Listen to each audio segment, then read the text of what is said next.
Are you going to bring anyone with you, or are you just going to? If you want, it would just be, I would just, okay.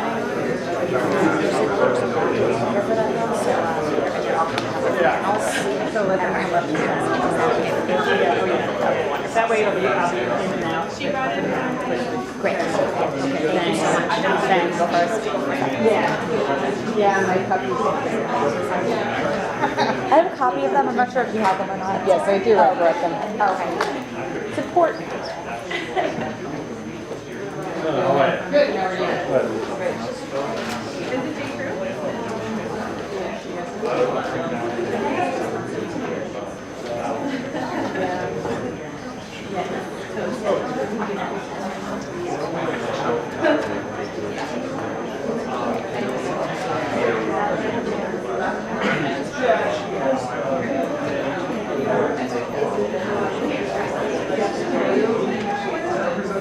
Our rules are sitting on the after, so.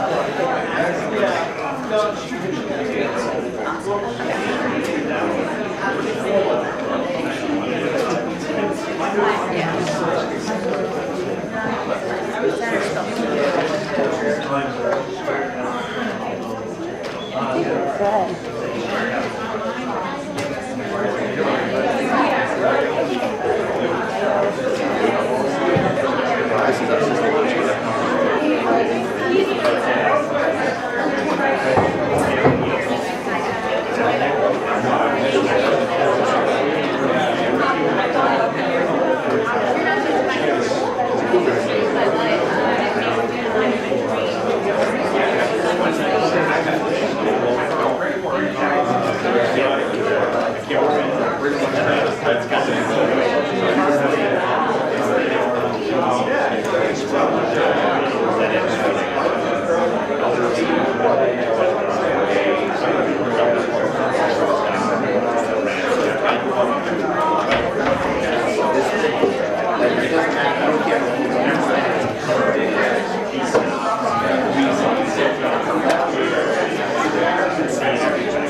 begin with the Committee of Municipalities and Regional Government. Before really kicking this off, though, I'd just like to ask my colleagues that are seated with us this morning to just briefly introduce themselves. To my right, we'll start. Paul Hero, State Rep from Attleboro. Carol Fiola, State Rep representing Fall River and Freetown. Sean Garbley, State Rep from Arlington. Thank you all. And we very well may be joined by several of our other colleagues. The Senate is in session today, and there's actually some ceremonies going on over in that chamber, so we may or may not be joined by some of our Senate members, but we will continue to go forward. The agenda is pretty much established. We've asked folks to sign up, obviously. You're coming through the door. There are 4 home rule petitions that I don't think we have a lot of folks here to testify on, so for the most part, I'm going to try to take those first, and then we'll get to the gist of what's on our agenda relative to a number of other issues around pets and so on. I do see Senator Spilka here in the audience, and I would like to, I will call her up just so folks are aware. That is general practice here. If we see legislators, elected officials, we ask them to come forward first, and then we get back to the agenda at hand, okay? And I would also like to just ask, as we present your testimony, that we try to keep things as neat and timely as possible. I don't want to be up here, taking people off every 3 minutes, but we try to be as succinct as possible. That would be great. So thank you all for coming today. And Senator Spilka, good morning. Good morning, and good morning to the whole committee. Thank you for having me here today. Thank you, Mr. Chairman, and to the members. I'm here today to speak in support of my bill, Senate 2103, and its House counterpart, House 3935, filed by Representative Garrett Bradley, an act relative to protecting puppies and kittens. This bill seeks to improve several critical areas in our laws that deal with the sale and treatment of dogs and cats here in the Commonwealth. Currently, Massachusetts is one of the few states that leaves commercial breeders, including what is commonly referred to as puppy mills, unregulated. With more and more states recognizing the need for this type of regulation, the Commonwealth could become a haven for some of the worst breeders if action is not taken. Families deserve protection, and I know I've gotten calls from some of the constituents in my district, and I've heard from other legislators that they have also, where sometimes they unknowingly purchase a sick pet, and then it may require extensive veterinarian bills. They want to keep their pet. So it's different than buying a refrigerator, where if you have major problems, or a car, you can, with the lemon law, you can turn it back. A pet is something that's very different, and clearly it becomes a family member as well. So applying proper safety and breeding standards can prevent numerous ailments that can emotionally and financially devastate pet owners, not to mention be extremely painful for pets. So that this bill will ensure that kittens and puppies are bred and sold in safe and healthy environments by creating penalties for those who fail to do so. So what this bill does is, first, it strengthens the Massachusetts sort of puppy lemon law by giving pet owners more options, both dog and cat owners, if they unknowingly purchase a sick dog. Currently, they are only entitled to either return the dog or exchange it for an equal or lesser value. This bill allows consumers to trust that they will not be forced to make the difficult choice of giving the animal up that they've taken care of and bonded with, putting it to sleep, unfortunately, or incurring exorbitant medical bills. This would allow the owner to be reimbursed by the seller for reasonable veterinarian bills associated with treating the sick puppy. It will act as a deterrent to selling sick dogs and cats by holding the seller liable for up to 150% of the sick animal's purchase price, of the animal's purchase price. So it's not never ending, there is a cap on it. Second, the bill also prohibits the sale of puppies and kittens under 8 weeks old and increasing the likelihood that they will grow into healthy dogs and cats. Puppies, and I bred actually chocolate labs for several years. I had two females, and really saw firsthand the need to keep the dogs together, the puppies together with the mother until they get to 8 weeks old. It really stems the tide for so many behavioral problems. It helps them mature into healthier dogs. They're for so many different reasons, it's really important. It also, the third, empowers the Department of Agriculture to create rules and regulations to ensure certain breeders maintain humane conditions. Currently, Massachusetts has no oversight in this area of breeders except for local kennel licenses. Connecticut, New York, New Hampshire are among the other states that require regular state inspection that have standards in place. That's really critical as well. Finally, the bill protects consumers and animals by ensuring that puppies and kittens sold in pet shops come from breeders who don't have significant repeat violations of the Federal Animal Welfare Act and who adhere to the minimum standards for Massachusetts built breeders. What this bill does not do, it does not create a liability for individual pet owners or hobby breeders. It's for selling their own pets or their offspring. As I said, being a small-scale breeder myself, this bill strikes the right balance, and we've met with advocates and folks in the animal field, and we've really tried to strike the right balance to regulate the so-called puppy mills while exempting people who might just breed occasionally or for a family experience, which is what we did. We've worked extensively, as I said, with both breeders and animal rights activists on this compromise language before you, and so it would create the necessary safeguards without being undue burdensome. There are about 50 co-sponsors to this bill. I thank you for the opportunity to testify today, and I ask that you please report it out favorably and that we have the opportunity to pass it this session. Thank you. Question? Thank you, Mr. Chairman. Thank you, Senator. Two kind of concerns. One of them is on line 16. Violation of this section shall result in $100 fine per offense. This is for no dog or cat or less than be shall be transferred. $1,500 is enough. Maybe higher is good. Because, like, you know, sometimes these dogs may be sold for $600, $700, $1,000. I paid $3,000 for my dog, and it was $100 for some breeders. It's like nothing. I mean, it might just be cost, like the factor of doing business. So would you be okay with upping that, or is that something? I mean, if the committee in its infinite wisdom decided to increase it, we would certainly take a look at it.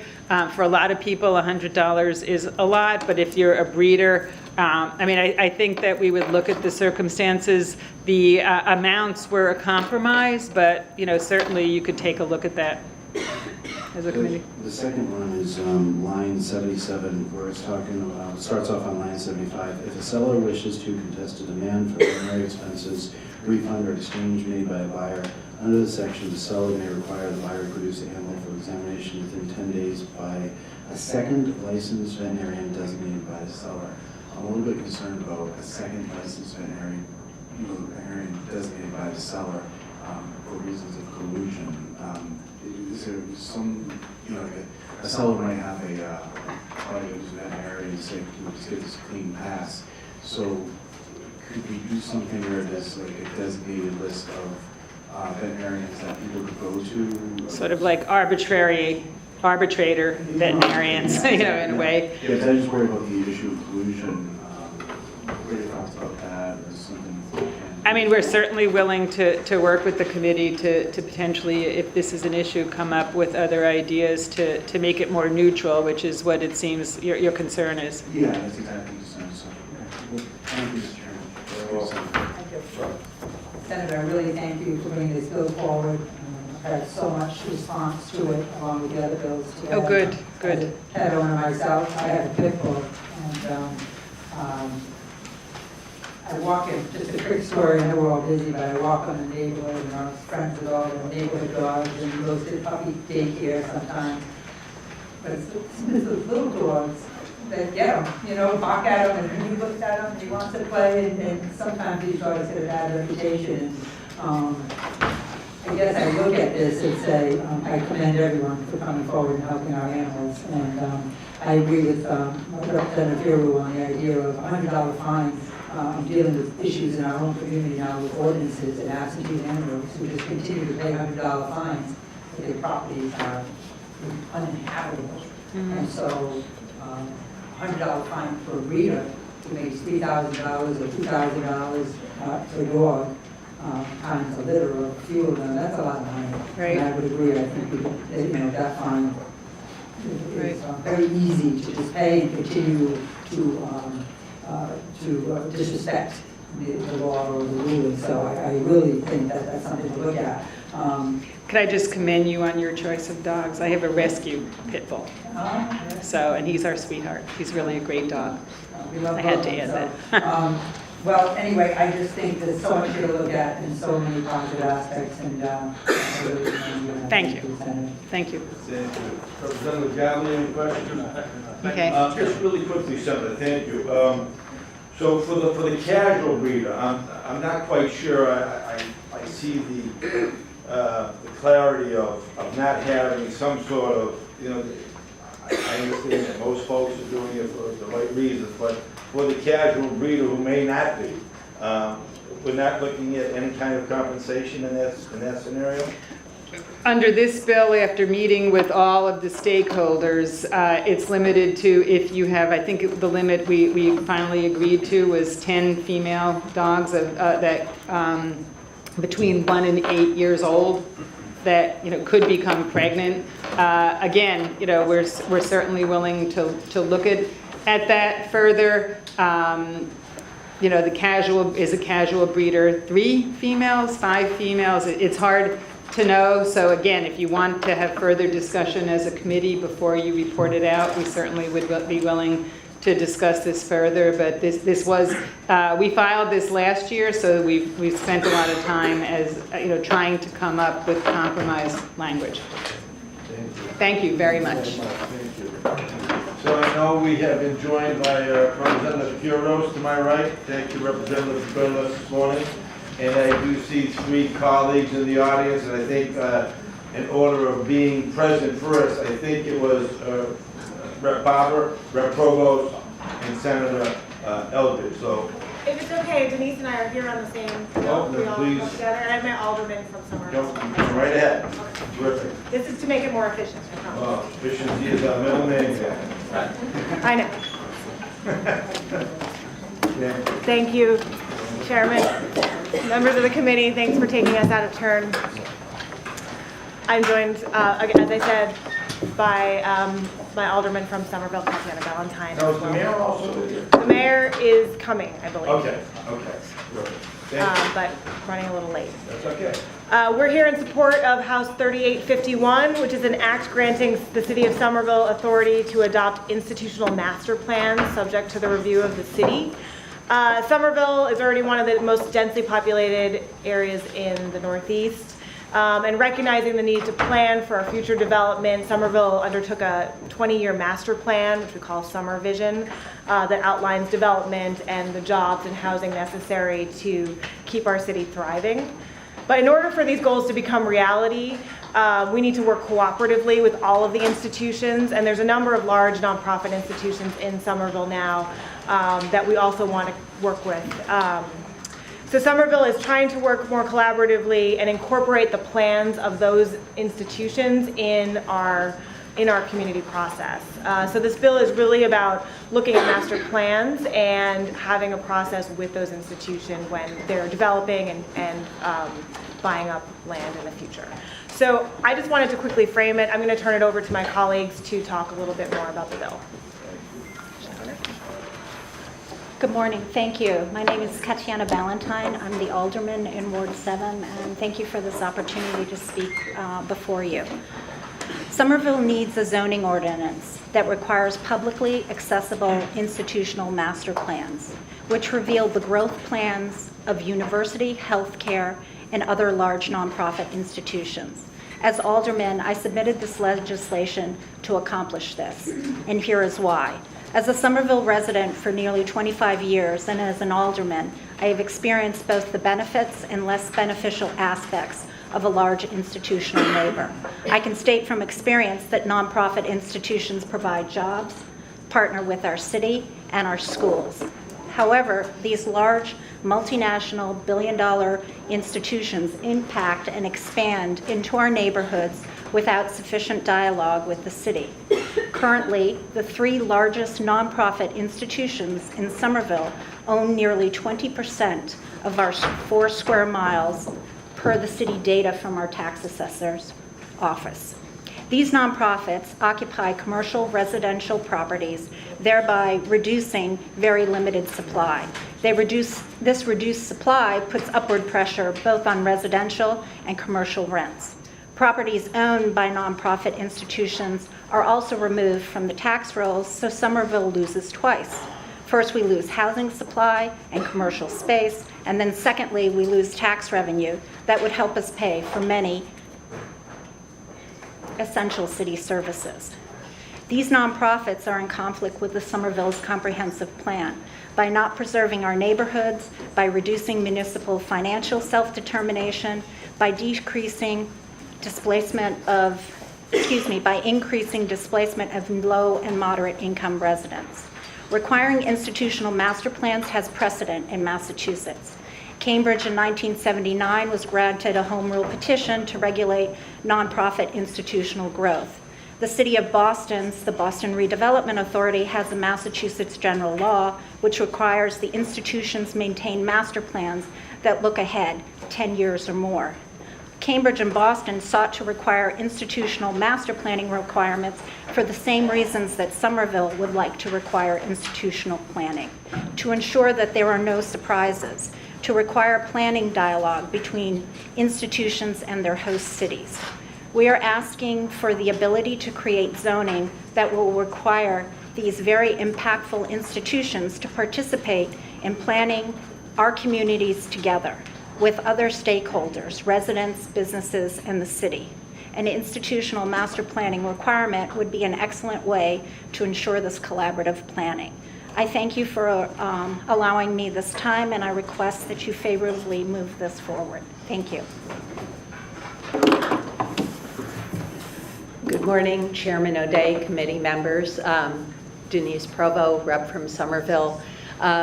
Here today to speak in support of 3851 and to give a little bit of perspective that goes back to the beginning of my career in government, which was in municipal law departments, first in Newton and then in Somerville.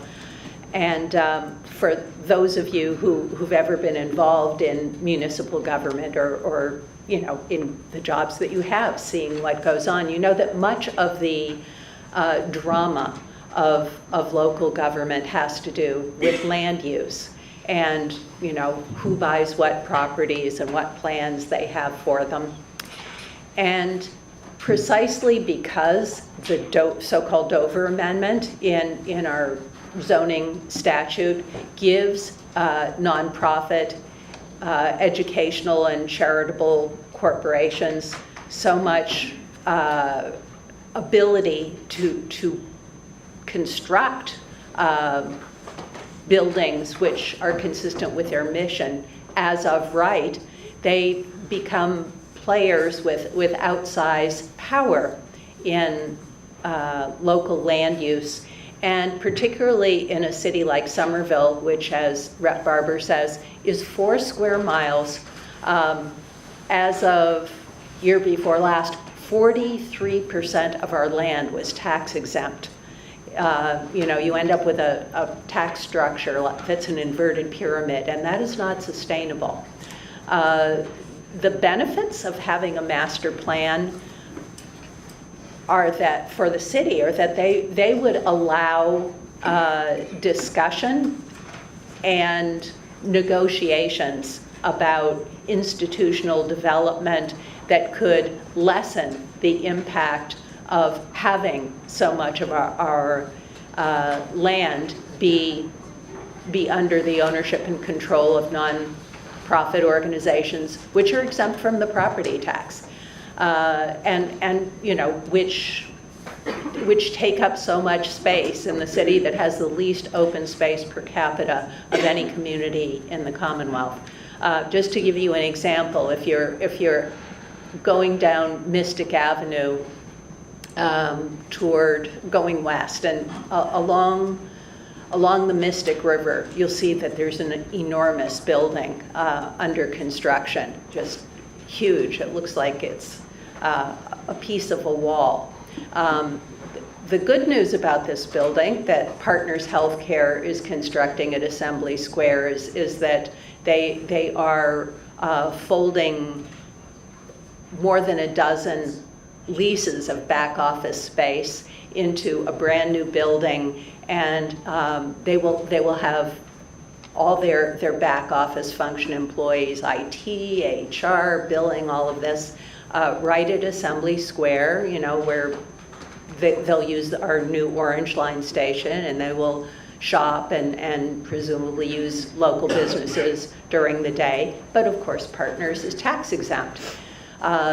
In coordination with the city, they came up with an arrangement whereby they are putting retail spaces on their ground level. So there will be for-profit businesses there who will be those spaces will be subject to the property tax, which will lessen the impact on the city of having this massive tax-exempt institutional presence. It's also good urban planning. It makes for a livelier streetscape if you have shops and restaurants at ground level rather than just a wall of institutional buildings. These are the kind of specific benefits that having institutional master plans and talking about institutional master planning in advance can bring and create, I think, a win-win situation for the nonprofits as well as the city, and better harmony between all parties. Thank you for your kind attention. Questions, anyone? Thank you, Mr. Chair. I actually have a question about the point you were just making relative to the preponderance of your nonprofits and obviously their tax exempt status. That's granted at the federal level. You know, they are declared a nonprofit based on IRS federal guidelines, and it's that designation that allows them, you know, the tax exempt status municipally. Do you know if this passes and makes all the way through, if this will even be an allowable exemption, given the fact that, you know, the tax exempt status is determined at the federal level? My understanding is, you know, if they own the structure, even if they were to sublease to a for-profit entity, that the tax is based on the structure owner and not the tenants. So I just want to make sure that you've done due diligence to make sure that, you know, if we pass this, that it actually is going to hold any weight, because obviously federal law trumps state law. This isn't, thank you for your question. I just want to stress, this is not about taxation. This is about land use planning, and specifically land use planning that would mitigate the effects of the tax exempt status of these institutions, which is untouched by this legislation. The federal tax exempt status is one form of advantage that these institutions enjoy, and you're right, nothing in the state can trump that. But these institutions enjoy an additional privilege under Massachusetts law under Section 3 of Chapter 40A, the so-called Dover Amendment, which allows them basically to expand free of zoning, all but the most minimal zoning restrictions in a municipality. This master plan requirement would allow the city and its institutions to talk about how to integrate the institutional long-range plans better with the city's existing fabric and needs, as in the example at Assembly Square with Partners Healthcare, so that there is that there is a good integration of institutional construction and the fabric of the city, which in the case of Somerville is extremely dense and tightly woven, and for the same reasons that Boston and Cambridge have received the authority to require municipal master plans. You want to be able to interweave the uses, just as you see on Commonwealth Avenue with some of Boston University's newer buildings, where they do have street level retail. And it's not solely about property tax. It's about having uses which are helpful to the whole population. It's about having a lively urban streetscape and not sort of institutional islands which do not relate to the rest of the city. The smaller the city and the more urban its building patterns, the more necessary it becomes to integrate the institutional uses with the urban fabric. And the point of my question was not to dwell on the taxation piece of it, but you had mentioned in your testimony that that was a benefit of this. I'm a huge proponent of allowing any city or town to do anything to itself that is legal to do. And I just want to make sure that if we were to move this bill forward, that there will be any unintended consequences, that it wouldn't accomplish what you were hoping to accomplish. Because of federal law, trumping any state law. So that's only the nature of my question. Was not any commentary on what you're trying to accomplish, just the ability to do it. That's all. And we appreciate that. And as Katiana mentioned, but I want to point out also Boston and Cambridge have similar processes. It's about a community process, a planning process, and looking at a master plan when there's development that an institution wants to do. So thank you for that. If this is adopted and requires a master plan by the organization, by the nonprofit, the specific ones you mentioned here, so everyone, for any growth or construction, or they would have to submit a plan or before the city officials, the town, and have that approved, where now they can just move ahead under their current allowable action. A master plan is more like a conceptual long-term plan than it is a specific proposal for a specific building. It sort of sketches out what the future intended uses are of property that the institution owns or that it plans to acquire through purchase or lease over the long term. And as Brett Barber said, in Boston, Cambridge, these are 10-year horizons. And institutions have these plans now. They do not operate in the absence of long-term plans. But their plans are kept in-house and private until such time as they decide to move forward, or perhaps they're show to prospective donors. But the idea is to create a process whereby the conceptual plans go to the city and allow for some dialogue about the better integration of the institutional plans with the plans of the city and the ultimate goals of zoning, which are, to make productive, healthy, harmonious built environments for everyone. So those zoning requirements are absent now, and they would be put in place, that they would have to go before zoning and follow the requirements. Lastly, do you have pilot programs in Somerville with your nonprofits? And I wondered how much money or how you briefly. Well, Tufts University has a philosophical opposition to pilot programs. Although they have negotiated a small payment. The mayor will be here later. He had to attend a funeral this morning. He'll be able to tell you what the current payment, which Tufts does not recognize as a pilot, is made by Tufts University to the city. I'm not aware that the Cambridge Health Alliance makes any such payments. I believe Partners may have negotiated such a payment. He can tell you the specifics because he does the everyday running of the city. But that is a pertinent question, yes. Thank you. Brooke Dudley? Not at this time, Mr. Chairman. Okay. Thank you very much. Thank you so much for your interest. Appreciate it. Senator Eldridge, Good morning, Mr. Chairman. how are you today, sir? Very good. Great. Want to come up? Yes, thank you for taking me at a turn. Good morning to you, members of the committee. Thank you as well. I'm here to testify in support of Senate 1072, an act protecting abandoned animals and vacant properties. And I filed this bill 2 sessions ago out of a tragedy. And my constituent Lynn Gorka from Marlborough is here. She'll testify later.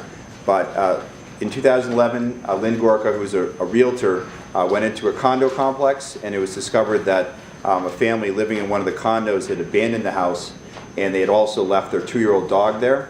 The 2-year-old dog, Phantom, died after a certain amount of time being left alone in the condo, and there was no real vigorous response from the police in that town to go after the persons who abandoned Phantom. And so the bill that I filed, which has been reported out of this committee last session, would simply require that either the landlord or if a property is foreclosed, the bank or whoever owns the property would have to inspect the property within 5 days of a property becoming vacant. And if an animal was found in that property, they would have to report that information to the dog control officer or whichever agent in the city or town is responsible for taking in dogs or pets, to make sure that the tragedy that happened in 2011 and has happened multiple times, of course, since, doesn't happen again. So I appreciate the committee considering the bill, and it's a very common sense measure that had strong support last session, and I appreciate your consideration.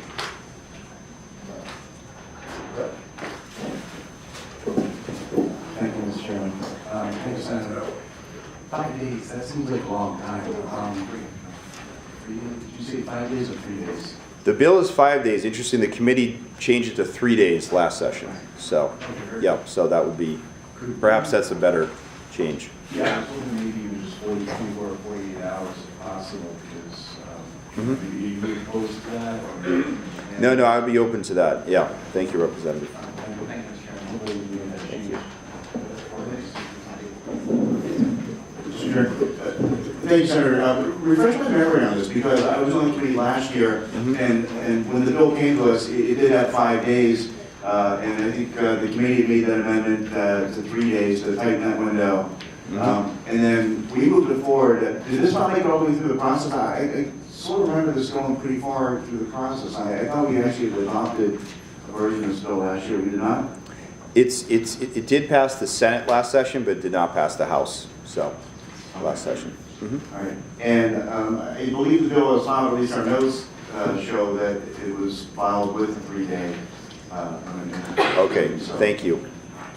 Thanks for the clarification. So, a question that I have, and I think I spoke with someone regarding this. So oftentimes landlords have a no pet policy, and sometimes their tenants disregard that no pet policy, right? And they bring the pet into the home, and then they be even less responsible, and they leave, they don't pay the landlord or what have you, and then they leave their dog behind, right? So the landlord obviously was not privy to the dog being in there because the landlord's policy was no pets, right? So what we're saying is, in a sense, we're putting a little bit of the onus on the landlord for this dog that the landlord or cat or what have you did not want in their building to begin with, right? So if the landlord doesn't get there in 3 days, gets there in 5 days or 8 days, their expectation was they weren't gonna find a dog or a cat in their apartment to begin with because they were under the impression this is a pet-free apartment, and yet my irresponsible tenants brought the dog or cat or what have you into the home. So I just wanna make sure that there is no sort of punitive sort of language in here that and somehow makes a landlord responsible, because, yeah, I mean, I think it's a good idea that you want to get to your property as quickly as possible, right? If you're an apartment owner, obviously whoever was in there last, you want to try to get there, but you can't get there in 3, you can't get there in 5, you get there in a week, and we haven't done so, and yes, regrettably, you walk in and you find a deceased animal. I don't know how, I just want to make sure that there isn't language here that in any way sort of holds the landlord responsible for the irresponsible behavior of the tenant.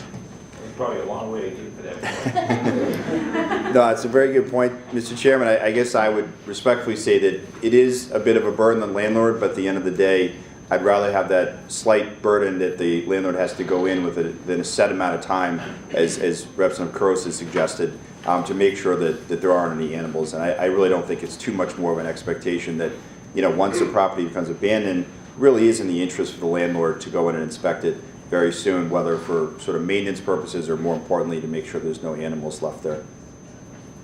Thanks. Thank you. Well, thank you, Senator. Great, thank you very much. Always. Good to see you too. Thank you. So we're going to just sort of get back onto the agenda here for a moment, folks, okay? We have 2 or 3, I think. So first of all, is there anyone else here wishing to give testimony on House 3851? I know that we're probably waiting on the mayor from Somerville, and we probably will revisit that piece of that bill, okay? But right now, no one here interested in giving testimony on 3851.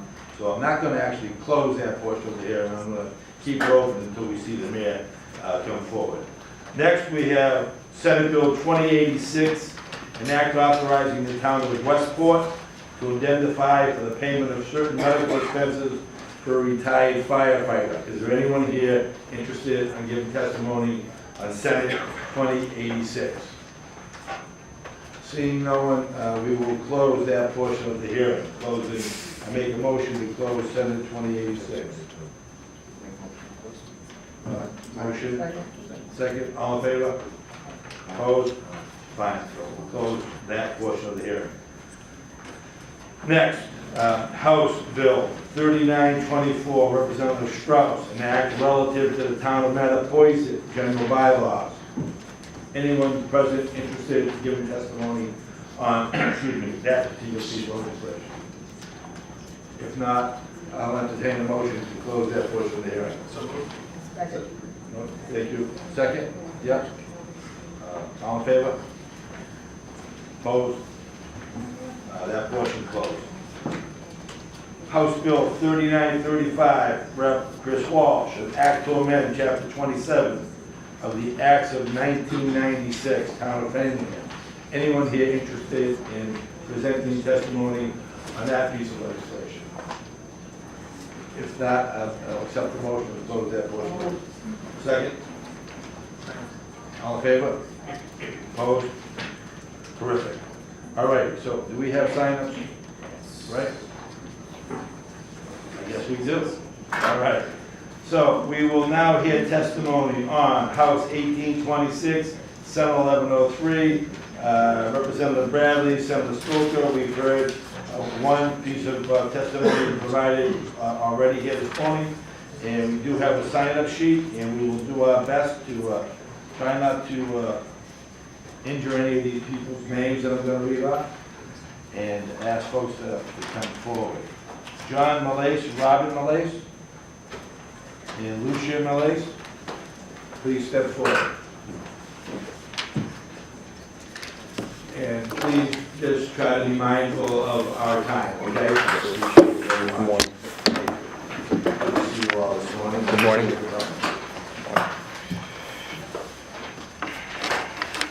Good morning. Thank you for giving us this opportunity to tell you a little bit about who we are and what we do.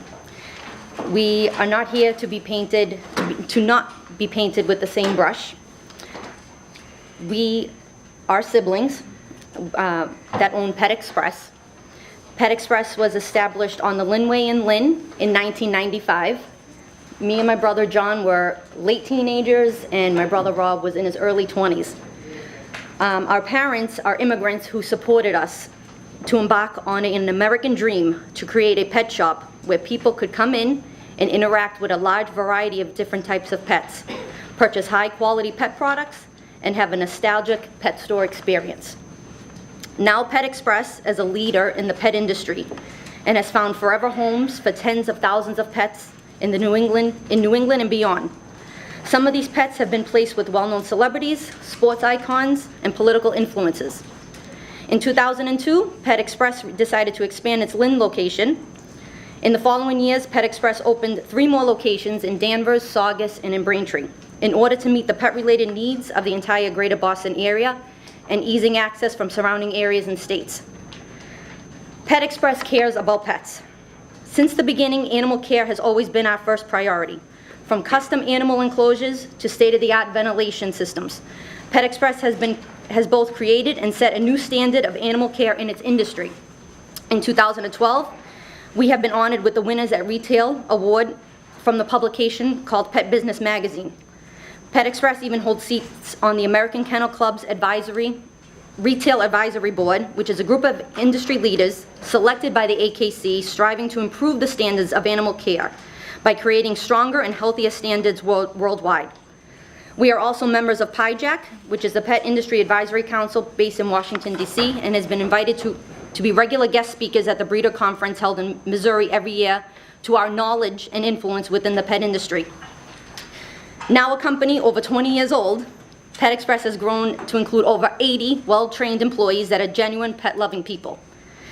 Pet Express also enjoys being part of the community and has been involved with numerous pet-related events throughout the past couple of decades. We sponsor softball teams, charity walks. We even created our own fundraiser, which is the Massachusetts Adoption Resource Exchange, and has continued to support and promote its cause to help foster children in our area and find homes and loving families. Pet Express has started as a family business and has been able to maintain the family feel. We are happy that our customers continue returning to us, but also that they are oftentimes able to support other local businesses such as groomers, pet trainers, and veterinarians that continue to help the pet industry grow and therefore make our communities as a whole stronger. Our employees have used Pet Express as a stepping stone to further their careers. This year alone, we had 3 employees that became vet techs and a dog officer. Pet Express is committed to create a positive relationship between pets and their owners, and will continually influencing and educating the pet industry in order to offer the highest quality pets products, and pet services. Thank you. Good morning, thank you. I'd like to start off by explaining some of the things that our puppies come with. Our puppies come with a 1-year, $1,000 pet store related issue warranty. What that means is that the consumer has the ability to be reimbursed up to $1,000 for any veterinary expenses deemed pet store related. In the likely case that a veterinarian quotes the customer that it will exceed over $1,000, we would be more than willing to take the puppy back and treat the animal and then return it to the customer at no cost to them. It's one of the most important things that we've done over the past 12 years of selling puppies is we've always taken care of our customers and taken care of the puppies. We offer, we offer a 3-year congenital hereditary defect warranty because unforeseen things in the future can arise, and we are there to support the customer after purchase as well. A free office visit to 2 local vets to ensure proper veterinary care going forward with that animal. A spay and neutering certificate. We encourage all of our animals to be spayed or neutered after purchase. We microchip and register all of our puppies with the American Kennel Club's recovery program to ensure the puppy will return to its original owner. We have data to prove what we do works, and giving 150% back to the consumer is not needed.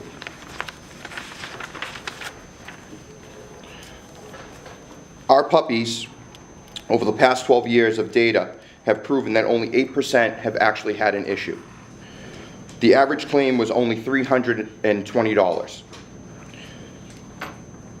40% of all claims that were filed were fraudulent. We go through a third-party warrantor that goes through line by line for everything that is submitted through the warranty company. In the past 12 years, over $205,000 were actually fraudulent things that were tried to be pushed through that we were not responsible for. Also, thank you. My name is Robert Malachi. After our testimony, I assure you we'll be painted with certain brushes that the committee is going to have to listen to, and so will we. We are family, and we're not public speakers, so we apologize for our nervousness. We started together, we're here together, and we're going to finish together. Myself, my brother, and my sister have been part of some organizations that we're very proud of. Number one is the AKC Bred with Heart program. It's a new program that's only about 6 months old that assures that breeders with the American Kennel Club follow a strict standard much higher than the USDA.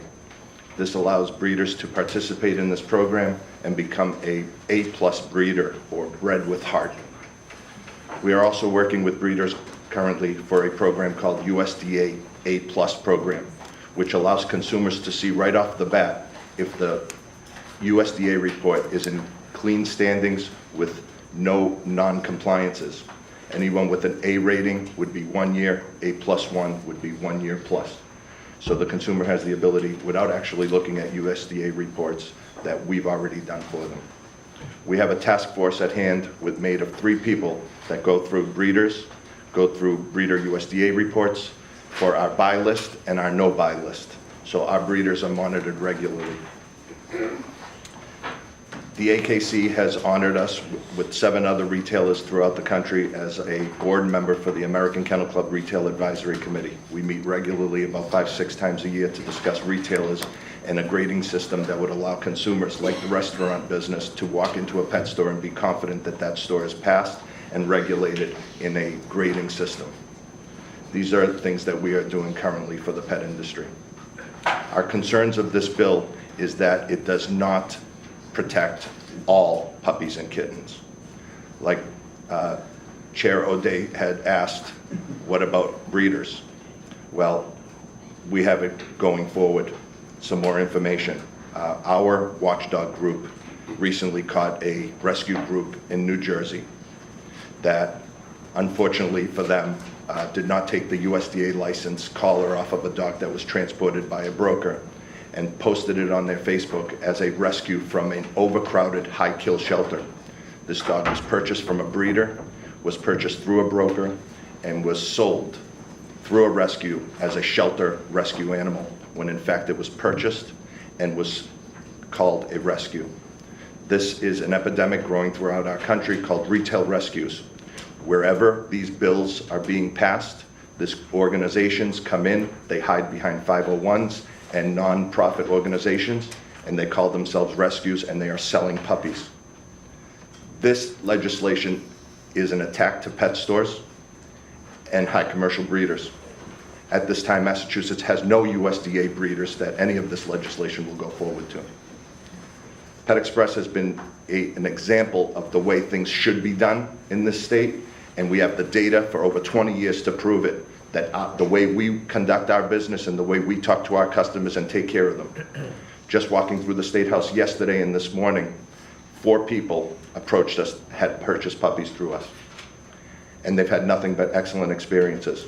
Some with issues, some without, but we're taken care of correctly. We understand that bills to protect animals are very important, and this is our passion, this is our love, this is what we do. We also want the committee to understand that we are here to push forward any of our information and our data.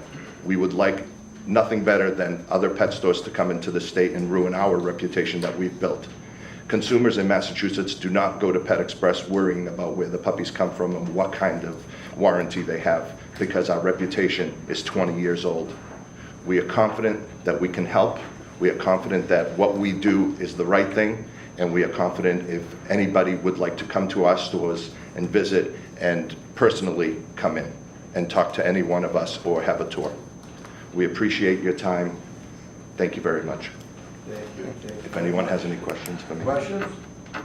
Representative Fielder? Thank you, Chairman Nadeau. Thank you for coming. Thank you. Sounds like you are doing wonderful things and taking care of the pets and matching them well with their families. Thank you. So just really a simple question, as we did today, is to digest everything. If you are, and it appears, based on your testimony, and I'll assume everything's 100% correct, doing all the right things, which I'm looking through your packet, and you have so many, you have a contract, and you make it very clear what you offer to your purchasers, then how would this bill adversely affect you? If you are not someone that is abusing or illegally doing things, how would you think this bill would hurt you? Because it seems like you go above and beyond. Again, a cursory look, I just received your packet. You give more than the 150%, you take care of the issue. Correct. So how would you be concerned that this is going to hurt you and not hurt those who are not doing it properly? On the 150%, based on a nationwide collaboration with our third-party company that warranties us, $1,000 is a lot of money. And with an average of taking care of a consumer is about $320-something. The 150%, our fear is that since 2008, we've noticed through documentation of this third-party company that diagnostics through veterinarian care has become a norm of higher diagnostics to an animal. In the years past, when a dog came into a veterinarian and if it had a cold, looked like it had a cold, it was treated like a cold. As anyone who has animals knows, if you go to a veterinarian nowadays and you walk in, diagnostics is a very crucial part. So for a dog walking in with a cold, that can be easily treated with antibiotics or nebulization or good home care can range a consumer anywhere from $1,700 to $2,500.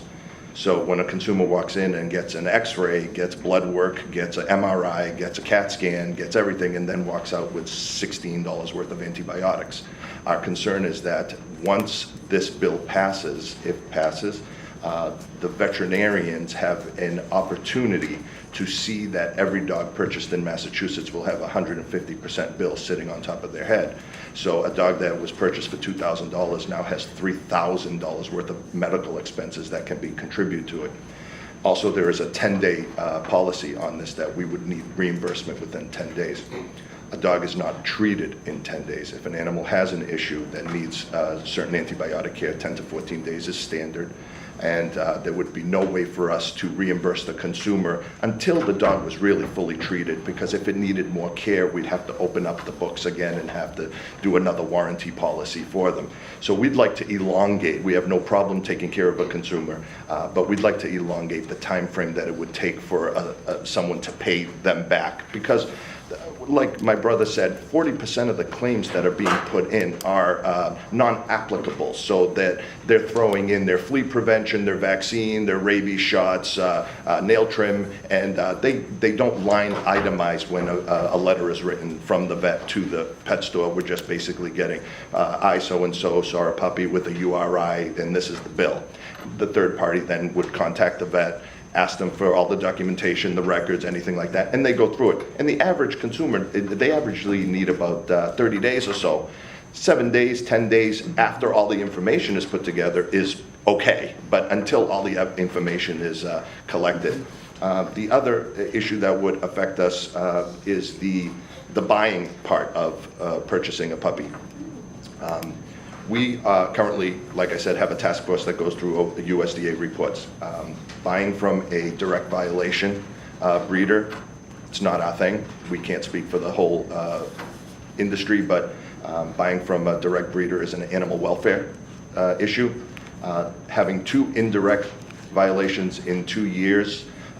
Indirect violations can be anything from having no lid on the food container to dental on the dog, a fence needing mending, a indirect violation is made from the USDA to the breeder for educational purposes to fix your situation, fix what the problem is, and then we are punishing that breeder for trying to do the right thing.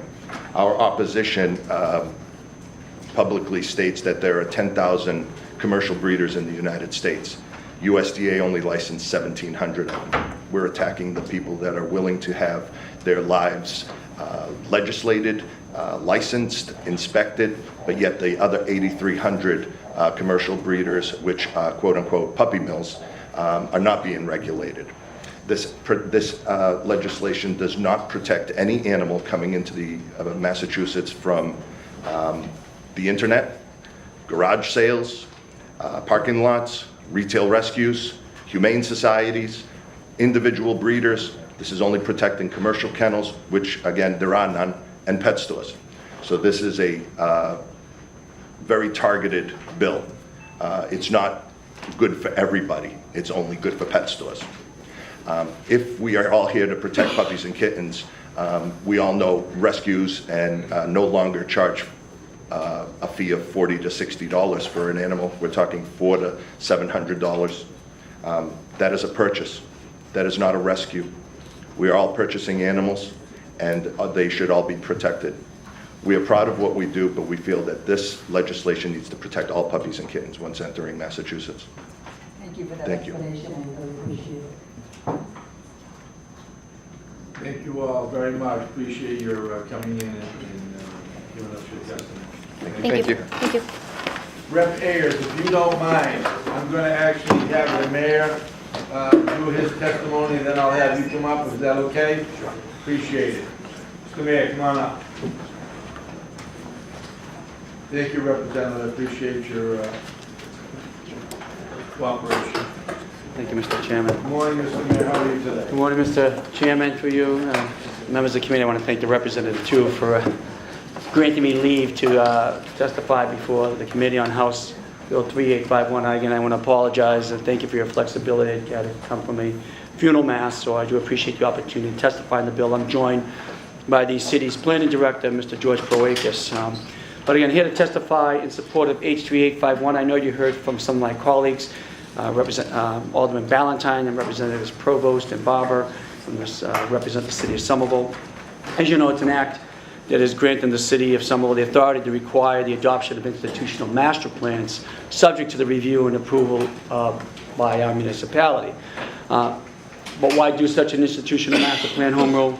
Well, we have zoning, and zoning, as you know, regulates the height, bulk, and setbacks of buildings throughout our city, including on institutional campuses. But it's the orderly change and expansion of institutional uses that we want to address. So zoning regulations are location-based. They regulate in accordance with boundaries, physical areas in which buildings are controlled. They do not, however, stop an institution from crossing over that boundary. So with zoning, an institution can cross their boundaries, build residential or commercial-sized buildings based upon their zoning designation, and then choose to occupy them for non-residential institutional uses. This has happened for many years in Somerville and other communities. So this takes important housing stock off the market and changes the character of the neighborhoods. The Zoning Act protects this activity actually from local review. And in a city like Somerville, which is the most densely populated city in New England, a city which, like many others in this region, is in a crucible of a housing crisis, this has tremendous long-term impact. But what we want is master planning, a very holistic, integrated approach in collaboration with the city, which is entity-based, requiring this entity to plan their future and include the community in those plans.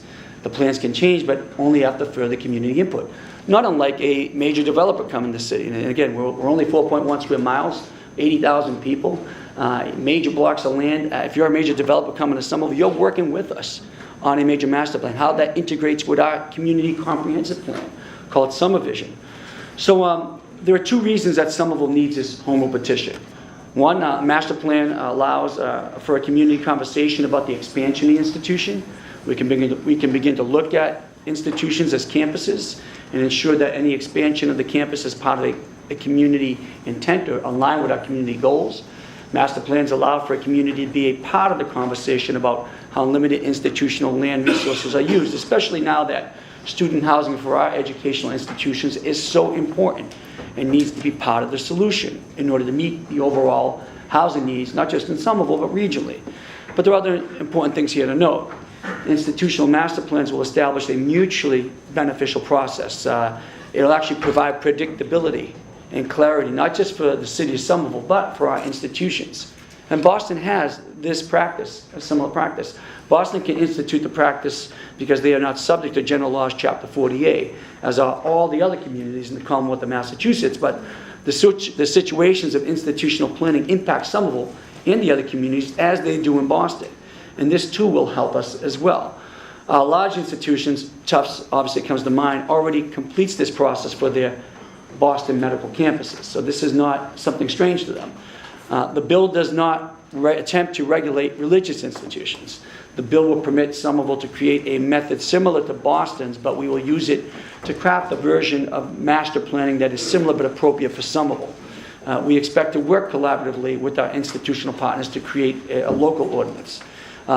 Again, when in place, it is not our intention to stop institutional development, but to ensure that the institutional development expansion is part of a thoughtful long-term approach, not just for the campus, but the community. Again, we're only 4.1 square miles. Like every community, we have immense needs. Now, Somerville's facing growth that we only hoped for many years ago. With that growth, there are challenges. How do we grow? What is the split between residential and commercial? How do people actually retain a true opportunity, a genuine opportunity to stay in Somerville if they want? And we need every partner, every stakeholder to work with us. So we cannot have unilateral decisions for any major institutional landowner circumvent the community visioning process. It is for those reasons we pray that you can consider positive disposition of House Bill 3851. I want to thank you, Mr. Chairman, and also Chairman L'Italian and those on the committee for hearing me today. We're glad to answer any questions. Again, my planning director is here to answer any questions as well. Question? Anyone? Sean? Thank you, Mr. Mayor. Thank you. Thank you for your indulgence. Thank you. Representative Ayers, thank you for your patience, my friend.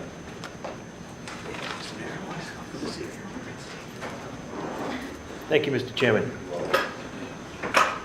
Mr. Chairman, members of the committee, I'll be brief. I realize you're very busy, and I'll try not to take up too much of your time. This bill is an act relative to puppy mills, House Bill 2266. The intent of this bill, Mr. Chairman, is to ensure that all puppies sold in Massachusetts come from breeders that are complying by the USDA standards. Unfortunately, and I'm sure you'll be hearing a lot today from other people who are testifying, there are puppy mills throughout the country that have thousands of breeding dogs that are neglected, living in deplorable conditions. Conditions like undersized cages stacked on top of one another, puppies often covered in feces, poor water quality and food, minimum vet care, leaving them with diseases like heart disease, heartworm, kidney disease, epilepsy, and other. What this bill would do, Mr. Chairman, is hold puppy mills to a higher, more humane standard if they want to sell puppies in Massachusetts. We've been working with a lot of other states throughout the country with similar bills to come up with a consensus, particularly the state of Connecticut that worked with a group of people for over 5 years, animal advocates, pet store owners, everyone who had a vested interest. And we believe this is a pretty solid bill. What it would do is would ensure that the breeder must provide the pet store with the breeder information, the broker information, USDA inspection reports, health reports, and other general information. You know, basically to protect the welfare of the animal, to protect the consumer from expensive veterinary bills, and to protect the business by getting a healthier animal. This information would have to be posted near the cage in the store so everyone would have more transparency. So those are some of the highlights, Mr. Chairman. I'd ask for any consideration you might have towards passage. Any questions? Go ahead. Thank you, Mr. Chairman, and thank you, Representative. In the bill, it identifies that there's a commercial breeder. Basically, a commercial breeder kennel that sells or exchanges a dog after its license is revoked is going to be fined between $50 and $100. I think that's a little too low. Would you be able to increase that? Yes, we would. Actually, that'd be something, Representative, that we would be interested in increasing to find something that is more suitable. I realize you have other bills, so this may be a way to commingle some of the fines and other penalties that may be more suitable. So I'm certainly open to making it a better bill as we see fit. Clerk Bradley? Thank you, Mr. Chairman. Good to see you. Yeah, just a point of order. I'd also like to thank all the members last time around for their support with the puppy dough bill, the legislation we passed last legislative session that increased fines and penalties for animal abuse. Thank you. Thank you, Matt.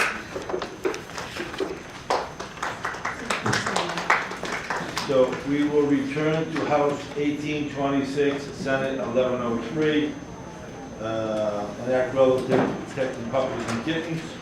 And we have Richard Cardy and Julie Parsons. Please come forward. I have copies of my testimony I'd like to pass Sure, out. you can pass it in at the end. Okay. Yes, that would be terrific. Thank you.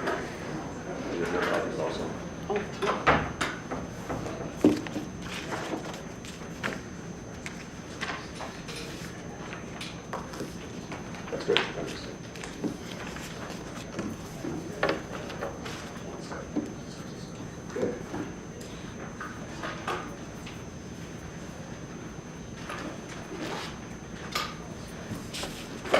Well, first, I just want to digress for a second. I grew up in Boston, in Jamaica Plain, and spent 33 years of my life in Boston. And I moved to Connecticut back in 1973. And I can tell you how many times I've said, park your car in Harvard Yard, because of the Boston accent. So it's good to come home and talk to folks that can understand my... Exactly. Why don't you get up before you fall and break your neck? Yes, that Chair is broken. the chair is broken. Okay. Well, thanks for the opportunity to discuss House Bill 1826 with you. My son Chris and I opened our first pet store in Connecticut in 2001, and our second, the Puppy Place, located in West Springfield, Mass, in November 2007, excuse me. Over the last 16 years, I've experienced the pleasure of knowing that our stores combined have found homes for thousands of purebred puppies. Over 6,500 from our Puppy Place West Springfield location, plus 2,200 rescue dogs as part of my son's Save All Dogs rescue program, which he started 6 years ago. I fully support any effort or cause whose objective is the proper care and treatment of all dogs. To this end, we presently monitor all our breeders' USDA inspection reports. I know this function is being performed properly because my wife, we're very much a small business, a family business, after working 25 years in the health field, make sure that we only purchase puppies from USDA licensed breeders. We do follow the guidelines that a breeder cannot have one direct violation or 3 indirect violations of health-related matter. These same provisions are in the current language of House Bill 1826. We have no trouble with that at all. However, what is not included in the bill is adequate language that allows a Massachusetts pet store to purchase puppies from dog breeders who maintain 3 or less female breeding dogs, so-called hobby breeders. This class of breeders by law are not required to be licensed by the Animal Welfare Act, and therefore do not have to have a current license issued by the United States Department of Agriculture. Common sense would tell you that this class of breeders cannot be considered large-scale dog breeding farms. We presently purchase approximately 30% of our puppies in a Massachusetts store from this type of breeder. We know that these breeders keep their breeding dogs within the confines of their own homes. All these breeders provide proper care and treatment for their dogs. They have supplied our store with high-quality, healthy puppies who have been well received by our customer base. Don't you believe that not allowing Massachusetts pet stores to purchase from these type of breeders who breed 3 or less female dogs seems to run very contrary to the objective of eliminating the so-called puppy mill bad breeding farms. I also want to bring to your attention to what all Massachusetts pet store owners I talk to think is very unfair. The present language in House Bill 1826 allows a puppy consumer the right post-sale experiencing medical issues to retain the animal and receive reimbursement for reasonable veterinary fees for diagnosis and treat the animal in an amount not to exceed 150% of the original price of the animal. As far as I know, no other state requires a 150% reimbursement rate. What other industry is compelled to reimburse 150% of the purchase price? Unfortunately, certain veterinary organizations, as Pet Express has also mentioned before in their testimony, will take advantage of a 150% reimbursement rate. It is also unreasonable and impractical to require a pet shop to send reimbursement payment to consumers within 10 days. I believe this should be within 21 or 30 days. I believe in the old saying, if it ain't broke, don't fix it. I'm not sure why House Bill 1826 originally arose. Was a result of special interest group? I certainly don't believe it came from an overwhelming number of pet store customer complaints. If House Bill 1826 is passed as is currently written, it could put Massachusetts pet stores out of business. Like our business, all the remaining Massachusetts pet stores offering purebred puppies to its customers are operated by small business owners, who, if you listen to the political debates and recently tell you, are the main drivers and lifeblood of the U.S. economy. Thanks for your time. You didn't leave me anything. Julie is our store manager. She deals directly with them, as breeders and our customers. Thank you for listening to us today. My name is Julie Parsons. I do manage the puppy place. I actually love my job. Took today off to be here. Kind of worried about what's going on back there. But I do have 8 employees. I have 2 employees that have, with the combination of the 2 of them, over 50 years of experience in the business. So they do know what they're doing. We do try to match up our customers with the correct puppy. And sometimes it's hard, but we do that. And we work with them and we do what we can to help them out and make sure they get the right puppy. Mr. Cardy is correct. We do get a lot of our puppies from hobby breeders or gentleman breeders, if you want to use that terminology. I have them call me and ask me after the puppies have come, how did you like our puppies? Did they get there in good shape? Are you happy with the quality? I've been very happy with the hobby breeders that we've been dealing with. I love them, and they care about their puppies. They care, give us a call when you let them, go into a home, let us know what's going on. So, and which is really a nice thing to hear. Great deal of our puppies come, 30% of our puppies come from there. They do the same treatment that the USDA does. Some of them are going into to get licensed as well. I can't say much more than that, what's already been said today, but I do want to say that my staff and myself are concerned about losing our jobs if this bill does pass. As written, I hope that you'll deliberate and review everything carefully and keeping context that puppies need to be taken care of, that we like taking care of our puppies. I enjoy my puppies. When you find a job that you like, it's no longer a job. It's fun. And that's what I have. And I thank you for listening to me. Thank you. Any questions? Go ahead. Mr. Chair, this is not really a question so much as just commentary to everybody who's here in the audience. I'm sure everybody's very passionate about this. I jokingly said to some friends that today is our annual animal bill hearing, and it's always the most crowded hearing that we have all year because people like animals more than they like other people in those cases. So I understand certainly the passion everybody's going to feel about this.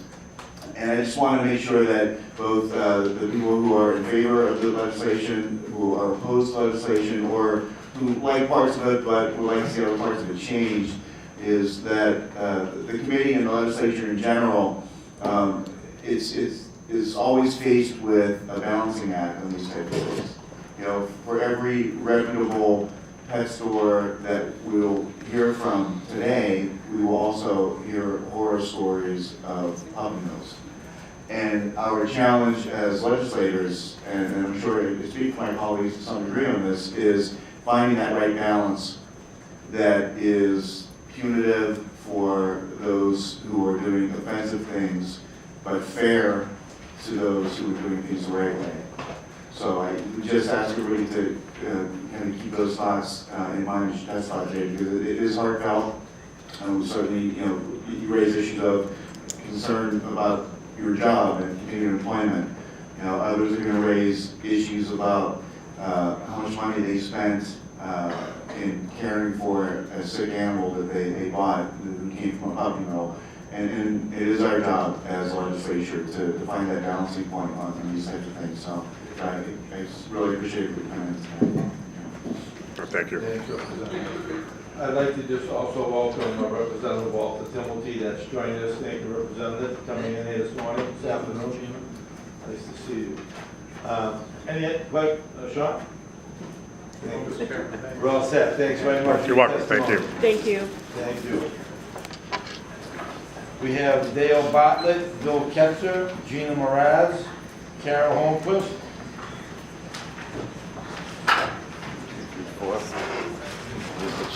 I thought there was 4. One's broken. It's very broken. Bill, you can just speak from the diaphragm with gusto. Oh, there's a chair for you. All right. Nice to see you.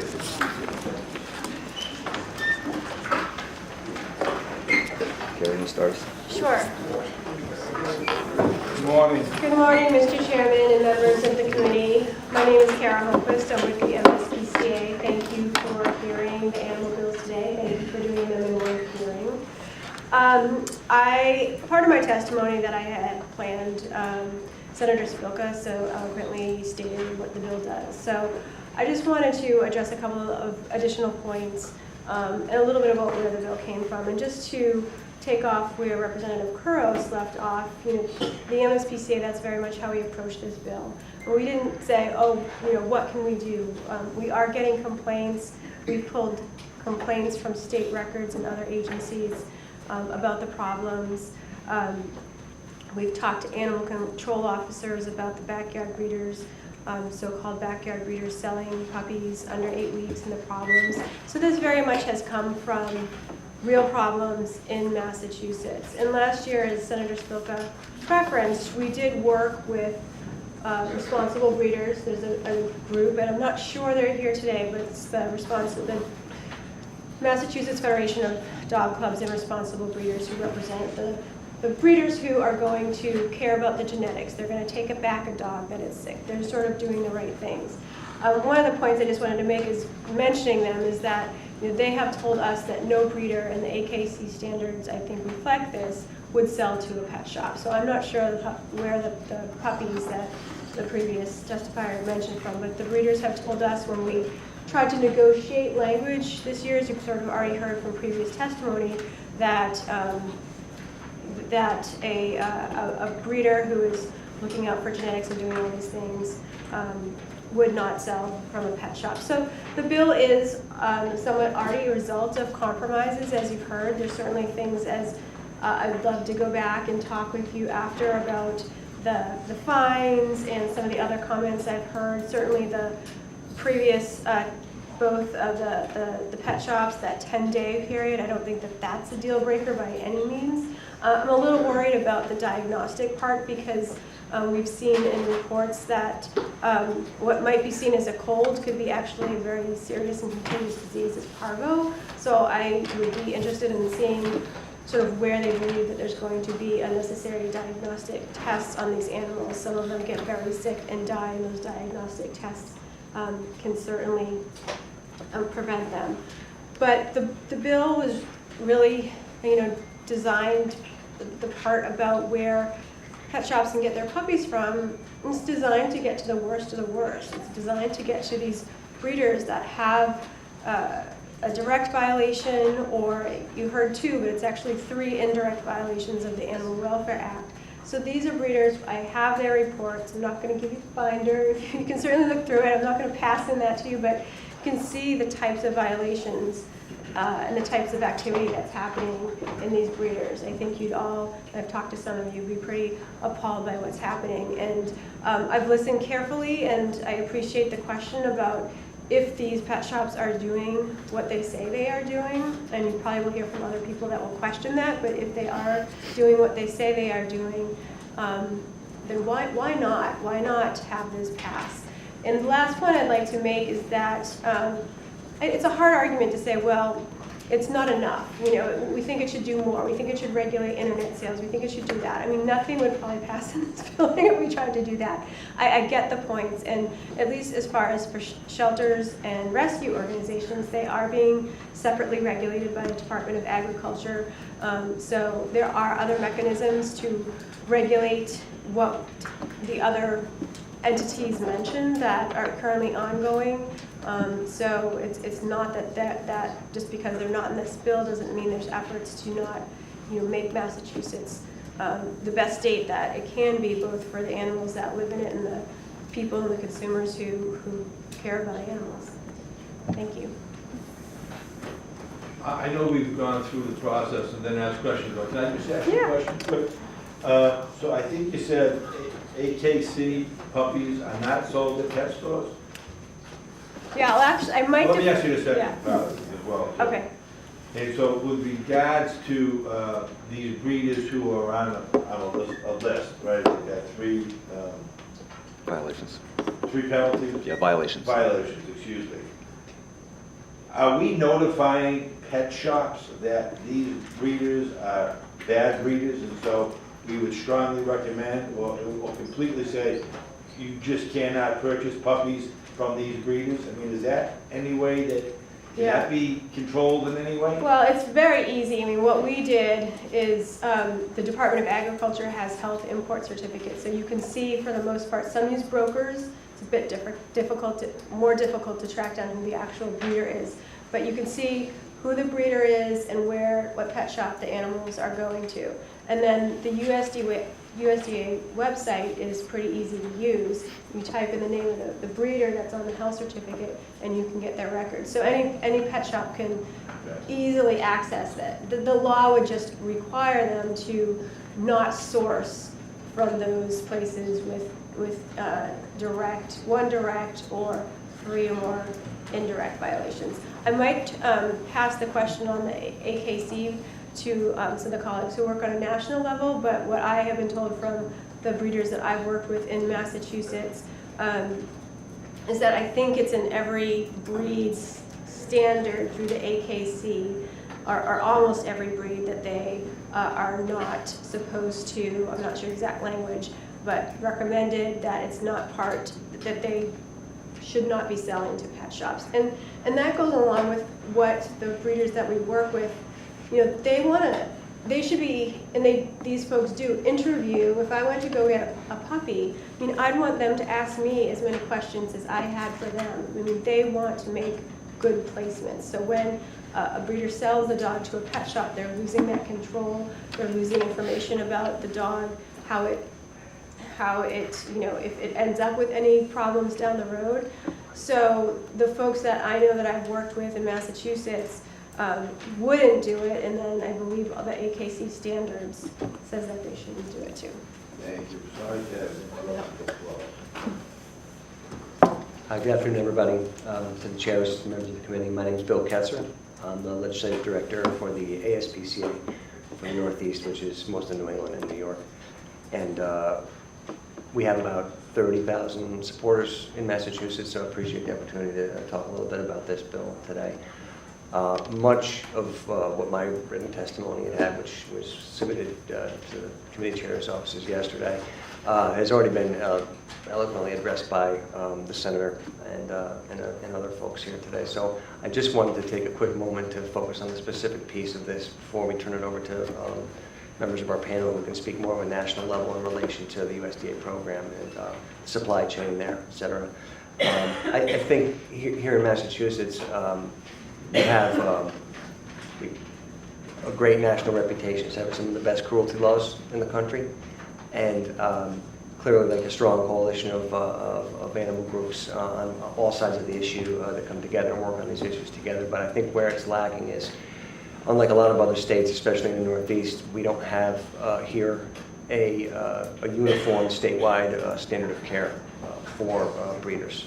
I think that's incredibly important. To the gentleman who testified with Pet Express, to his point, you may not have that type of, those breeding facilities of that nature, of those sizes in the Commonwealth right now.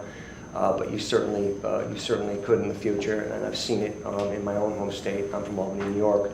I worked as a regulator there, the agency that oversaw their pet dealer program. And we saw firsthand, for example, when Pennsylvania enacted very stringent laws somewhere around 2007, 2008, a bunch of those breeders moved up onto the southern tier, across the border up to the southern tier of New York, and then New York had to deal with USDA breeders and higher scale breeders than they had typically had to deal with previously in history. So it's not, we're just looking at a snapshot in time here, but it's not uncommon for facilities they're mobile, they're not, they don't set up shop in one place and stay. So I think it's incredibly important to establish that uniform standard. And there'll be, because it will occur with DAR, the rulemaking process, there'll be plenty of opportunity for additional public comment there too. So with that, thank you for your time today. Thanks, Bill. Committee members, thank you. My name is Dale Bartlett. I'm with the Humane Society of the United States, and I help with Kara and the members of the Massachusetts Federation of Dog Clubs come up with a lot of the compromises that are in this bill, and it's been mentioned before that it's reasonable. I want to give you a couple of examples. First of all, I should say on the question raised early by Representative Haru about if the seller wants to contest a charge and or a seller wants to contest a buyer's veterinarian's diagnosis, that we could, instead of maybe being chosen by the seller, it could be someone mutually agreeable or something like that, like so that you have to decide on someone. So in sort of the spirit of making it cooperative. We worked a lot of things into this to protect the good breeders.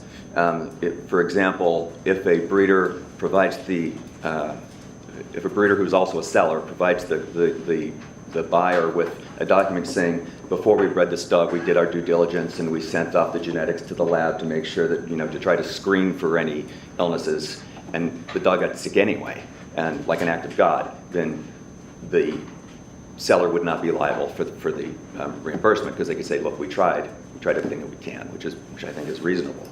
On the purchase price, the question of whether any other state does 1.5 times the purchase price, of course they do. Illinois is double the purchase price. New Jersey just says reimbursement for the purchase price plus veterinary fees and puts no cap on it at all. And frankly, under current consumer protection laws in the Commonwealth, the purchaser could easily just hire an attorney and go after them in court for unlimited reimbursement. And so a lot of this section of the bill was intended to try to keep some of that drama out of the courts and say, here's what you should do. It doesn't restrict them. They could potentially still go to a lawyer and ask for greater reimbursement over what's specified in this bill, but at least gives a template to say this is the way we'd like to see things resolved.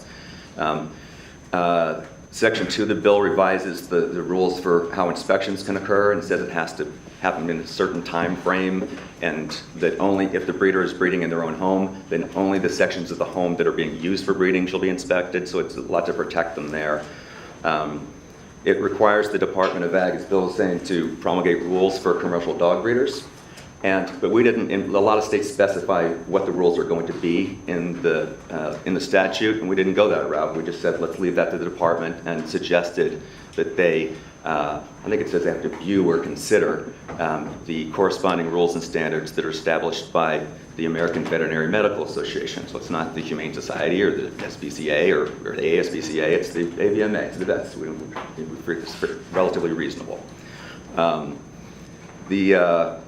The final portion on the pet store standards, again, over, I think it's 111 localities across the country have been passing ordinances saying that pet shops can only acquire their dogs from shelters and rescues, and that they can't purchase from commercial breeders at all.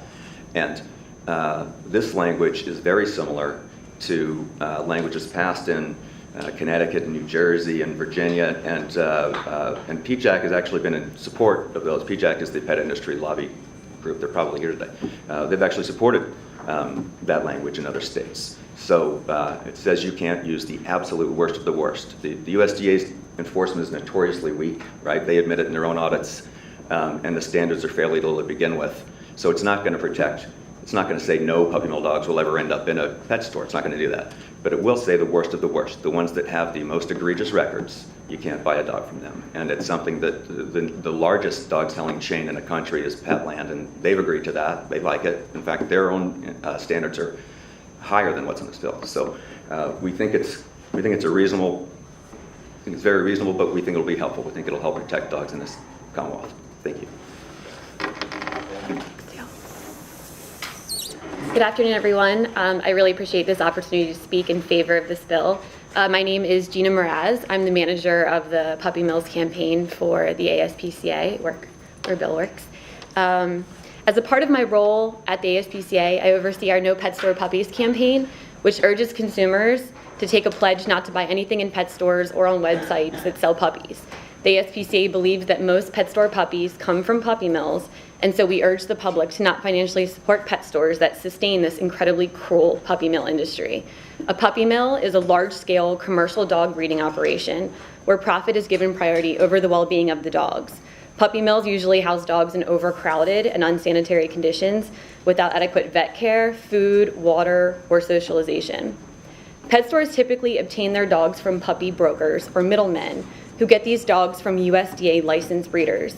Although this may sound like a seal of approval, it is in fact an indication that the puppy likely came from a large-scale, likely inhumane origin.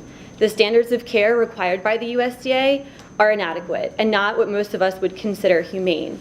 Under the Federal Animal Welfare Act, which is enforced by the USDA, dogs in commercial breeding facilities can legally be kept in cages only 6 inches longer than the dog in each direction, stacked in cages one on top of each other for their entire lives.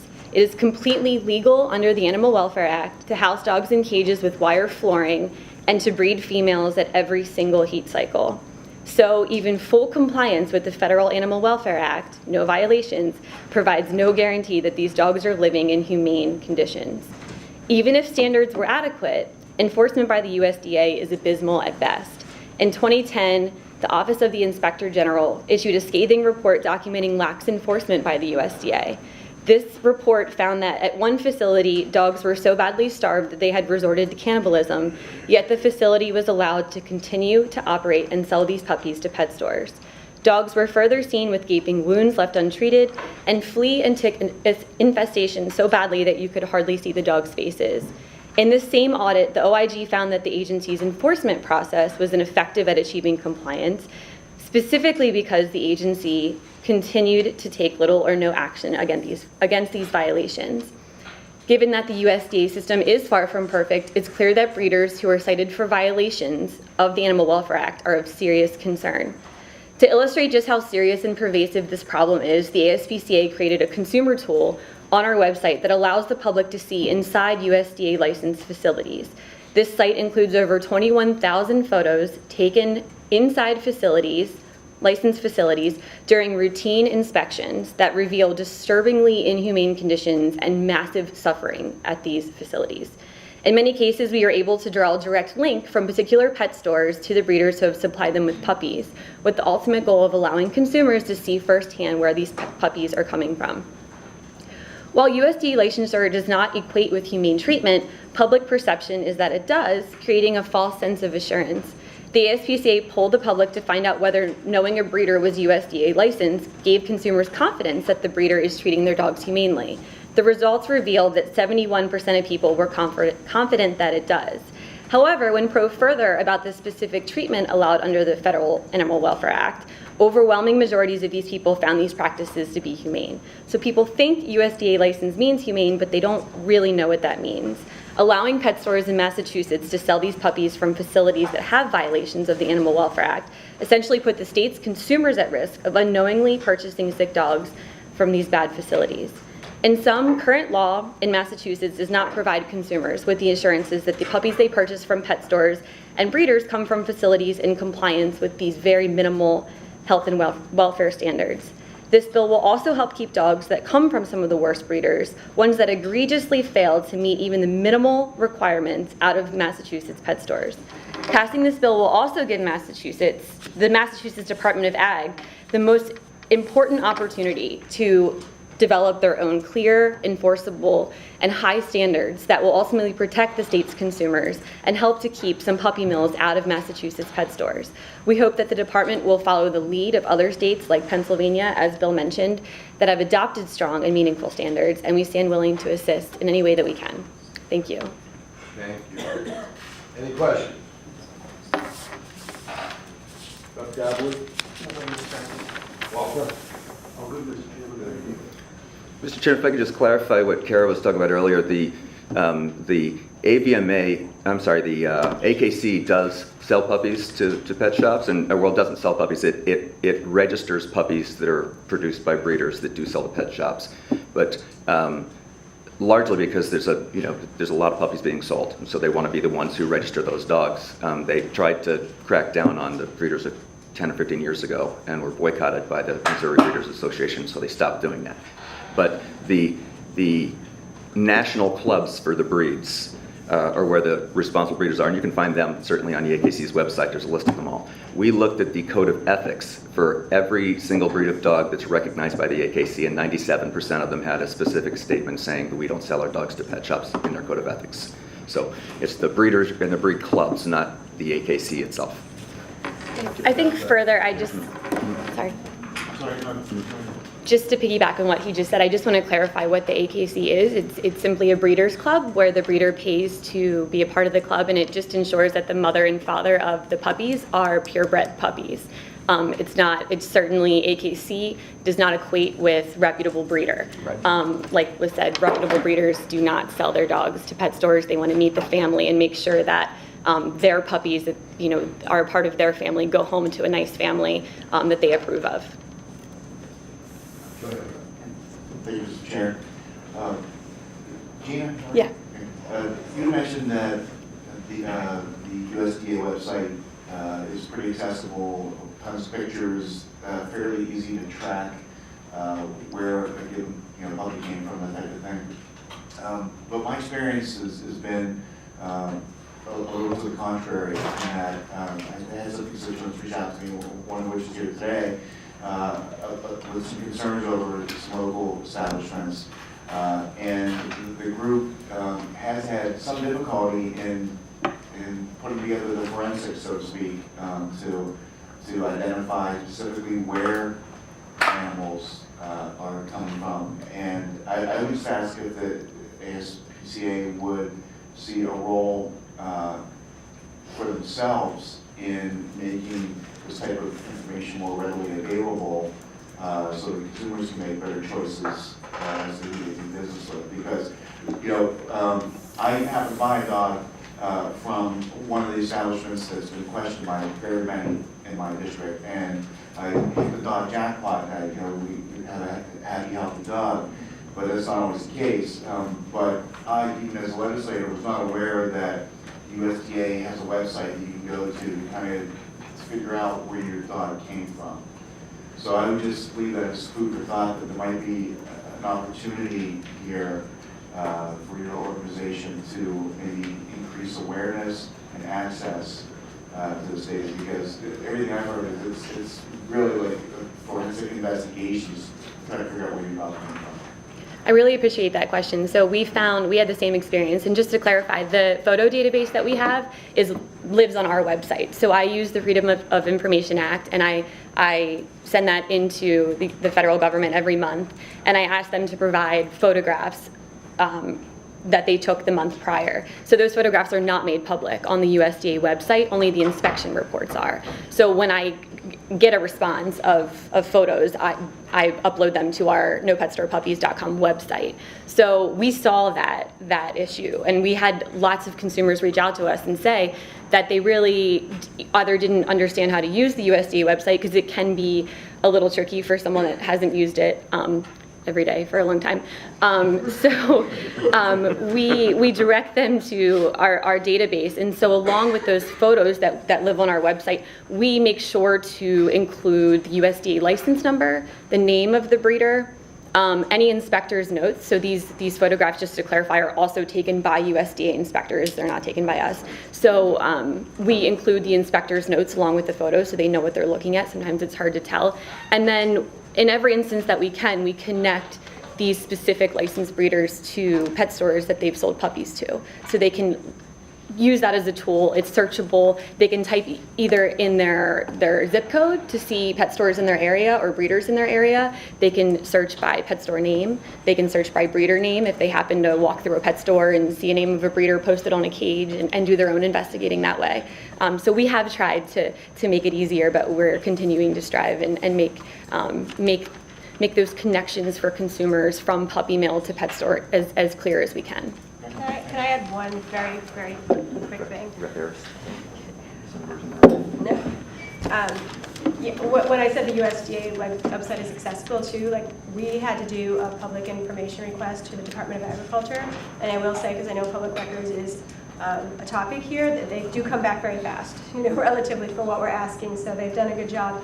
But that, it is a request to find out who the breeder is, so you need to do that public information request first. And I think you'll hear from some other groups who might have a suggestion for this bill that I think would help what you're talking about a bit as far as putting the breeder information on the cage card, because right now you can't get that unless it's after you've purchased the animal. So if you were thinking about it, you can't find out where the animal was bred. You can't do that research. So that would be a potential amendment, or a small, I think, as far as terms of words, but an amendment to say that the cage has to have that information so consumers could have the best opportunity to find out as much information as they wanted before they made that purchase.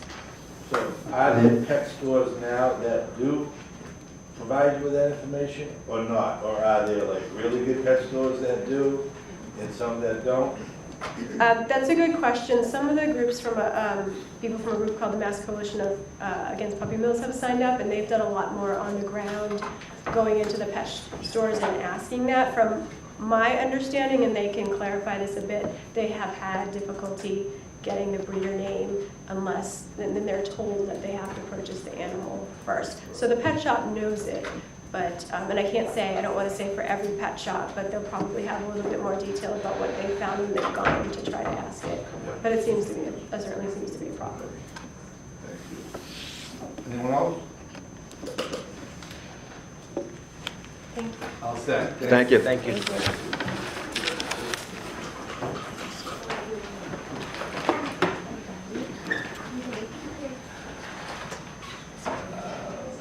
Linda Murphy, Courtney Roche, Diane Donato.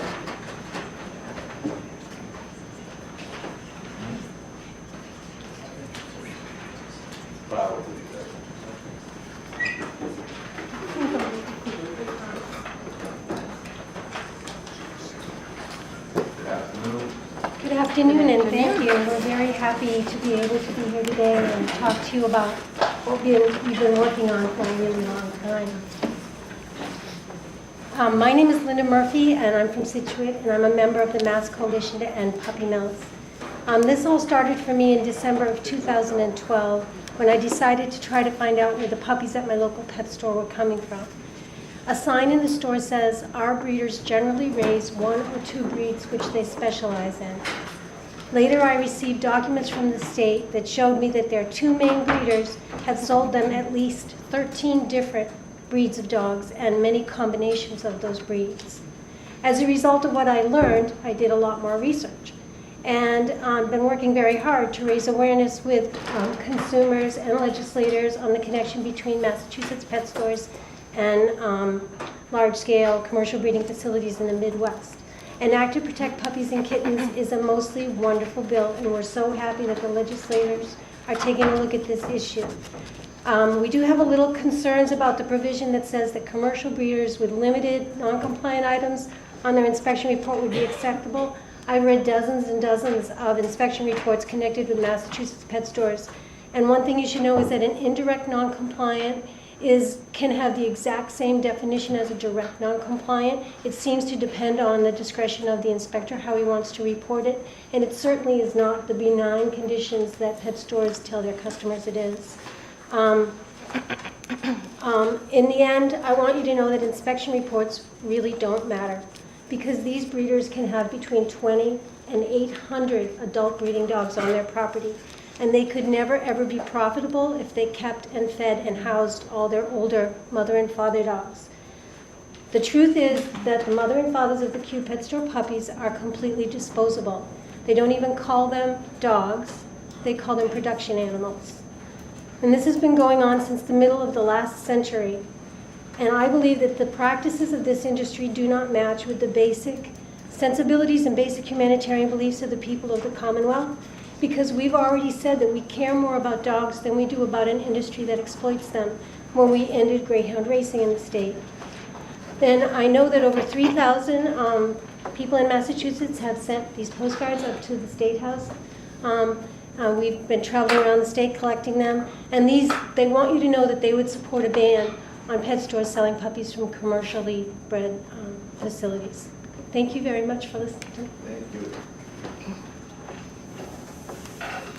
Hi, I'm Courtney, and I am the research director for Mass Coalition to End Puppy Mills.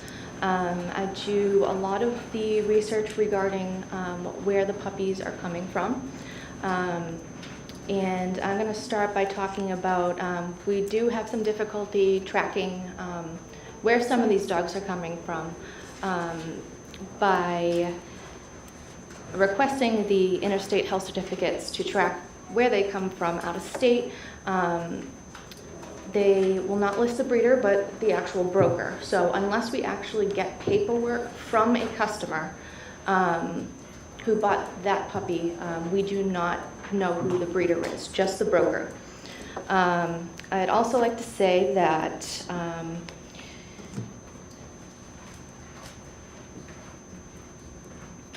I've known about breeding facilities and puppy mills for a long time. I went to veterinary tech school. I volunteered in shelters, and I knew about puppy mills. I've seen documentations, I've seen photographs, videos, but not until I experienced myself a dog that was from a puppy mill that I realized how bad it really is. My boyfriend's dog, Tina, who is actually on the postcards, she was from a puppy mill in Missouri. His family spent over $18,000 on veterinary bills. She only lived to be 5 years old. So after that, I decided to do my research on exactly where they were coming from. And the results were, again, much worse than I thought. And let's see.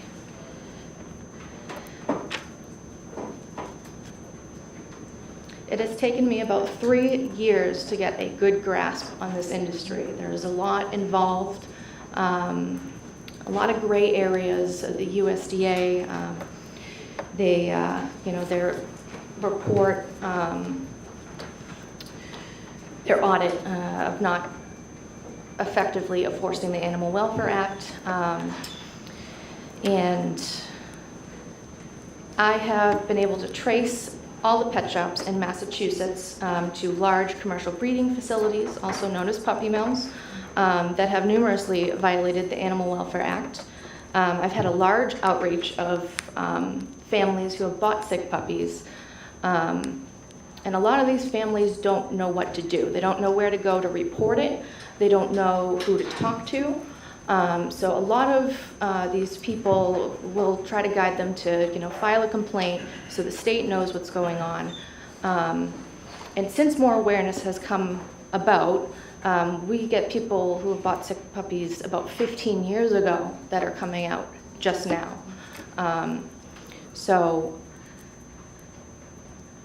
this bill it is so important to, protect the families and the dogs as well. Thank you.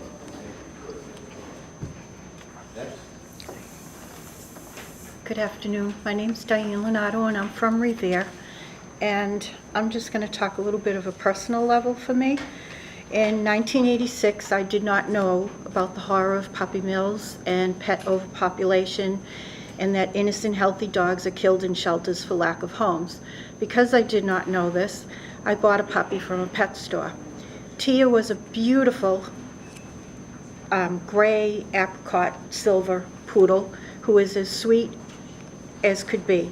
Unfortunately, from almost the moment she came home, she suffered from health problems, surely caused by the deplorable conditions she and her mother endured while at the puppy mill. With the fortune I spent treating her various health issues, I probably could have had a huge down payment on a home, or maybe paid my home off.